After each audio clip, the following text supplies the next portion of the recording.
Hi ಎಲ್ಲರಿಗೂ. ಇವತ್ತು ವರಮಹಾಲಕ್ಷ್ಮಿ ಪೂಜೆ ಐತಿ. ನಮ್ಗೆ ಒಂದು 2-3 ಮನೆಗೆ ಅರಿಶಿನ ಕುಂಕುಮಕ್ಕೆ ಕರೆದಿದ್ರು. ಸೊ ಅದಕ್ಕೆ ನಾ ಇವತ್ತು ಅವ್ರ ಮನೆಗೆ ಹೋಗ್ಬೇಕಂತ ಕೆಲಸ ರೆಡಿ ಆಗಕತ್ತೀನಿ. ನಾವು ಎಷ್ಟು ರೆಡಿ ಆದ್ರೂ ನಾವು ಬಳಿ ಮತ್ತು ಕುಂಕುಮ ಹಚ್ಕೊಲಿಲ್ಲ ಅಂದ್ರೆ ನಾವು ಪೂರ್ತಿ ರೆಡಿ ಆಗಿದ್ದೀವಿ ಅಂತ ಅನ್ಸಂಗೆ ಇಲ್ಲ. ಕೊನೆಗೂ ಎಲ್ಲ ಬಳಿ ಕುಂಕುಮ ಎಲ್ಲ ಹಾಕ್ಕೊಂಡು ರೆಡಿ ಆದ್ನಿ. ನಾನು ರೆಡಿ ಆದ್ನಿ, ಆಮೇಲೆ ಸಾನ್ವಿನೂ ನನ್ನ ಜೊತೆಗೆ ರೆಡಿ ಆದ್ಲು.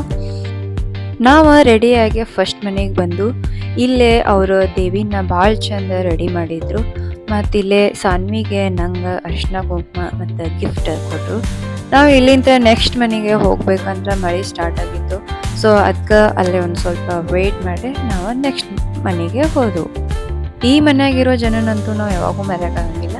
ಯಾಕಂದ್ರೆ ಬೆಳಗಾವದಾಗ ಇವರು ನಮ್ಮ ಮನೆ ಬಾಜುಕನ್ನ ಬಾಡಿಗೆಗೆ ಇರ್ತಿದ್ರು. ನಮ್ಮ ಸಾನ್ವಿ ಯಾವಾಗಿದ್ರು ಇವ್ರ ಮನ್ಯಾಗ ಆಟ ಆಡ್ತಿದ್ರು.